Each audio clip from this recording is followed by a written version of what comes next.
Salut les turfeuses, salut les turfeurs, bienvenue pour un nouveau pronostic de Benoît Requin. Ok, place au pronostic du quintet du mercredi 27 mars, direction Marseille-Borelli pour le Grand National du trot attelé, 3000 mètres, 16 partants, réunion 1, course 1, indice de confiance 3 sur 5.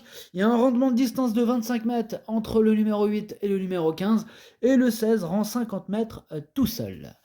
Petit retour sur le quintet du mardi 26 mars. Il y a eu du trouble fait à l'arrivée. Ok, c'est parti, on commence le pronostic et on commence avec le numéro 1, Futur Duchesne, et on écoute Simon Laloum. Futur Duchesne, il a bénéficié, comment dirais-je, d'un bon déroulement de course à Toulouse, et il a su faire la différence pour finir. Bon, il affrontait un lot à sa portée. Cette victoire n'était pas une surprise, non, non, non, pas du tout. Là, il revenait bien, mais bon, les parcours n'avaient pas toujours été à son avantage. Bon, maintenant, ici, l'opposition est nettement plus relevée. Ah, ouais, ça se corse. Bon, on tente le coup, parce qu'on est en tête. Voilà, quand tu es en tête quelque part, tu tentes le coup. Quelque part, je serais pas en tête, je tenterais peut-être pas le coup, mais là, comme je suis en tête, on s'est capté. Bref, tout ça pour vous dire que là, les 3000 mètres vont lui plaire. Une petite place serait déjà bien. Ouais, ça serait déjà bien, Simon Laloum. En tout cas, moi, ce numéro 1, je ne l'ai pas retenu. On passe au numéro 2, GG Baroque, et on écoute Nicolas Hench. GG Baroque, il a réalisé un excellent meeting d'hiver sur la Côte d'Azur. Il a pris des gains, il se retrouve logiquement contraint d'affronter des bons chevaux. Là, il va se plaire sur cette piste souple. Ouais. J'en profite pour le déférer des quatre pieds, pour la première fois depuis qu'il est chez moi, pour vous dire que j'en profite. Alors là, j'en profite. Tout ça pour vous dire, il a donc quelques atouts dans son jeu, mais bon, face à de tels rivaux, il va devoir se contenter d'une place. Ouais, se contenter d'une place au meilleur des cas, je rajouterais. À mon sens, s'il devait se contenter d'une place, il faudrait vraiment quelques défaillances de chevaux en vue avec un bon parcours, voilà. Donc, c'est pas une impossibilité, mais par contre, voilà, je l'ai pas retenu, j'ai fait un choix.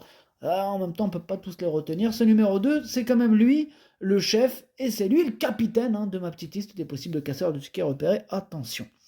On enchaîne avec le numéro 3, Les Weekend, et on écoute Romain Derieux.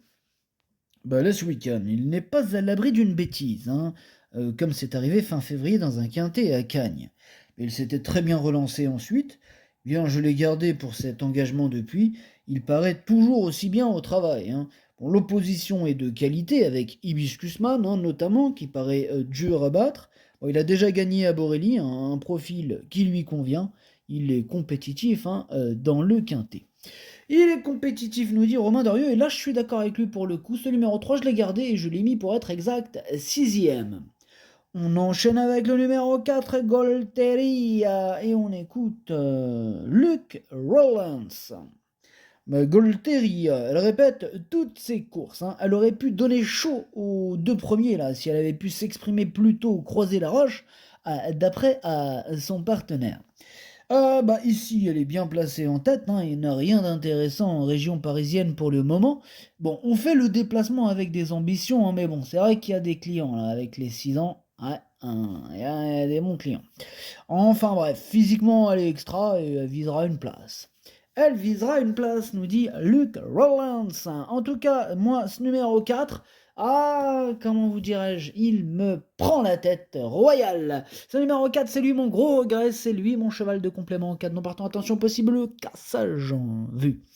On enchaîne avec le numéro 5, Illusion J-Pad, et on écoute Pascal Lelièvre. Illusion en J-Pad n'a été devancé que par Hubble du Vivier dernièrement à Laval. Cette deuxième place lui permet d'être idéalement engagée à la limite. À la limite. Bref, elle est toujours au top et ce parcours va lui convenir. Je pense que la course devrait se jouer entre les 6 ans du premier poteau. Elle sera peut-être munie d'un bonnet fermé pour la première fois. J'effectue ce long déplacement avec de logiques ambitions. Ouais, un long déplacement pour de logiques ambitions pour Pascal le lièvre, hein, qui est confiant. D'ailleurs, il a raison. En tout cas, je suis d'accord. Moi, il me plaît beaucoup ce numéro 5. J'y crois. Je l'ai mis assez haut, hein. Je l'ai quand même mis quatrième. On passe au numéro 6, Hibiscusman, et on écoute Romain Christian Larue. Bah, Hibiscusman, il a réalisé un excellent hiver, hein, même s'il a enregistré quelques contre-performances en début de meeting. Bon, il a eu quelques petits soins après sa dernière course et courir à un mois d'intervalle ne va pas le déranger. Bon, il va se présenter au mieux, hein, et se retrouve idéalement engagé à la limite du recul. Bon, même s'il y a de l'opposition et des pilotes, il a logiquement sa place dans les trois premiers. Bah, lui aussi, il est super chaud.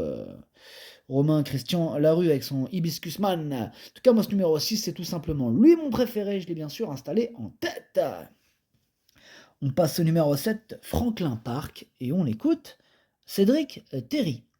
Bah, Franklin Park, il avait encore besoin de compétition là, à Laval. Bon, cette sortie, elle lui a fait du bien. Bon, il est idéalement placé en tête. Il doit affronter les jeunes, hein, qui sont meilleurs que lui. Bon, il suit tous les trains et en courant à l'économie non loin de la tête, tu peux conserver une petite allocation. Oula, bah là on redescend un petit peu d'un étage, hein, sur l'échelle de la chaleur, hein. Il est beaucoup moins chaud, Cédric Terry. En tout cas, il nous a pas vendu du rêve. Là, non. Non, non, il ne fait pas rêver, hein. On est d'accord? Quelqu'un a rêvé avec cette candidature, ce numéro 7? Personne. Ah oui, personne. En même temps, il y a de quoi, hein. Bah oui, on en préfère d'autres. Voilà. En tout cas, j'en préfère d'autres et je l'ai pas retenu, ce numéro 7. On passe au numéro 8, Éolien de Chenu, hein, et on écoute Yannick Alain-Briand. Bah, Éolien de Chenu, il est vraiment très bien en ce moment, hein. Bon, plus heureux, il aurait pu prétendre à mieux, hein, lors de ses dernières sorties. Bon, là, il est actuellement en pleine peau, hein. Bon, maintenant, il rend la distance à des 6 ans de qualité et l'opposition est forte. Bon, il n'a pas le choix des engagements.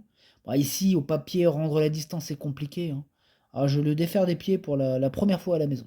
Tiens, lui aussi, il défère pour la première fois, ouais. Bon, pourquoi pas. En tout cas, ce numéro 8, moi, je l'ai pas retenu, mais il est en plein milieu de ma petite liste des possibles trouve le fait. On enchaîne avec le numéro 9, Gaucho Gial, et on n'aura pas les commentaires de l'entraîneur. C'est Romuald Maurice, un entraîneur que j'aime beaucoup, hein, super entraîneur. Mais c'est bizarre, tiens, d'ailleurs, qu'il donne pas son. J'espère que tout va bien. Bon, peut-être qu'il est en vacances, je ne sais pas. Peut-être il n'avait pas envie de parler. Peut-être aussi. Ah, je sais pas. Enfin bref, ce numéro 9, pour ma part, je l'ai retenu, mais plutôt en bout de combinaison. On passe au numéro 10, Idéal du Rocher, et on écoute Charlie Mautier. L'idéal du Rocher, il peut éventuellement manquer d'une vraie course, mais je le sens prêt. Je suis sur la touche, mais Alexandre Baudin, il le connaît bien. Bah, Hibiscusman sera notre principal rival, hein, mais sa place est dans les trois premiers. Ouais, dans les trois premiers, Charlie Mautier aussi, il est chaud avec son numéro 10. En tout cas, moi, il me plaît beaucoup ce numéro 10. Il fait même partie de mes préférés, hein. Je l'ai carrément mis troisième. On passe au numéro 11, Orchestro, et on écoute Guillaume Richard Huguet. Bah, Orchestro, il fait bien Borelli, hein. Les 3000 mètres ne vont pas lui poser de problème. Bon, il n'a pas été revu depuis un mois, mais il affiche une bonne forme au travail. Bon, à Vincennes, il a dû faire l'effort et ramener le wagon de 3. C'était un peu compliqué, hein. Moi, j'ai préféré cette course plutôt que d'affronter les 6 ans dans la capitale. Il rend la distance, hein, mais il est compétitif pour le podium. Ok, merci Guillaume Richard Huguet. En tout cas, ce numéro 11, lui aussi me plaît bien. Et bon, je l'ai mis un petit peu plus loin, je l'ai mis cinquième, hein, mais j'y crois.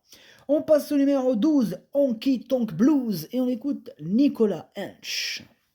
Honky Tonk Blues, hein, n'avait pas un très bon programme cet hiver sur la Côte d'Azur. Il devait régulièrement rendre 25 mètres. Bon, il n'a pas démérité le mois dernier. Mercredi encore, bah, il est contraint de s'élancer au second poteau alors qu'il y a de bons 6 ans en tête, hein. Bon, il est en forme et il va encore faire sa course, mais il devra bénéficier de circonstances favorables, hein, pour accrocher la cinquième place. Ouais, il faudra vraiment que ça se passe bien, mais ouais, pour ma part, c'est vraiment pas un interdit ce numéro 12. On va s'en méfier. Je vous cache pas que c'est un regret, hein. C'est mon deuxième cheval de complément en cas de non partant, attention. On passe au numéro 13, Astronaute, et on écoute Yannick Henry. Bah, Astronaute, il m'a plu là, à Caen, où il a dû progresser le nez au vent depuis le dernier tournant. Bon, il n'a jamais lâché le morceau, ça c'est cool. Bon, auparavant, il avait également bien tenu sa partie à Agen. Bon, il est désormais proche de son meilleur niveau, hein. La piste de Borelli, elle va lui plaire, ainsi que la longue distance. Bon, il y a de bons 6 ans au premier échelon, mais je compte sur lui pour terminer dans les 5 premiers. Ok, il compte sur lui. Il y en a beaucoup qui comptent sur leurs chevaux, du coup. hein, on va se calmer, les entraîneurs. Ce numéro 13, pour ma part, je ne l'ai pas retenu, mais il est à l'arrière de ma petite liste des possibles troubles faits. Et on clôture d'ailleurs cette liste ainsi. On passe au numéro 14, Floréal, et on écoute Robin Bouvier. Floréal, il s'est encore imposé plaisamment hein, en dernier lieu alors qu'il effectuait une rentrée. Il a gagné en condition et arrive au top pour cet engagement favorable, hein. Bon, certes, il faut rendre la distance, notamment à des 6 ans comme Les Weekend ou Hibiscusman, mais il va apprécier ce parcours et le rythme soutenu, hein.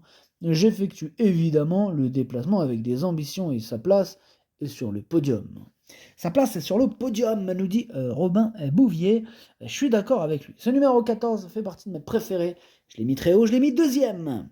On passe au numéro 15, Everton. Bon, on n'aura pas les commentaires de l'entraîneur. C'est qui? C'est l'autre joueur de cartes, là, Junior Guelpa, là, qui est parti, bien évidemment, à jouer aux cartes. Hein. Rien à voir avec la pêche. Ah, Junior Guelpa. L'homme aux 1000 couleurs, l'homme arc-en-ciel, l'homme aux émoticônes diverses et variées. Il te met de toutes les couleurs. Ah ouais, c'est une boîte de chocolat, ces émoticônes, lui. C'est un délire quand même. Je ne sais, tu sais quoi, je regarde même plus ses couleurs là, il m'a saoulé. Voilà, dans tous les cas, s'il doit arriver, il va mettre du rouge. Hein, ça marche comme ça avec lui. Si le cheval il a toutes ses chances d'arriver, il va te mettre une pastille rouge. Si le cheval n'a aucune chance d'arriver, il va te mettre un émoticône tout vert. Style, allez-y, jouez-le, tu vois. Ah ouais, il est comme ça. Ah ouais, c'est Junior Guelpa. Ouais. Ouais, mais fais le malin, Junior. Tu vois, fais le malin, Junior. Bref, ce numéro 15, du coup, lui, je l'ai retenu. Et d'ailleurs, il devrait avoir une cote sympathique. Je l'ai gardé en bout de combinaison. En toute fin de combinaison. Et on termine avec le numéro 16, Eden Basque. Et on écoute Nicolas Hench. Eden Basque, il s'est montré irréprochable cet hiver à Cannes-sur-Mer où les bons engagements s'enchaînent. Bon, cette fois, sa tâche se complique sérieusement puisqu'il doit rendre 50 mètres à de bons chevaux. Cette course va principalement lui permettre de se maintenir en condition. Je veux également voir s'il faut ensuite aller sur les étapes du Trophée Vert où il partira aussi au 3e échelon.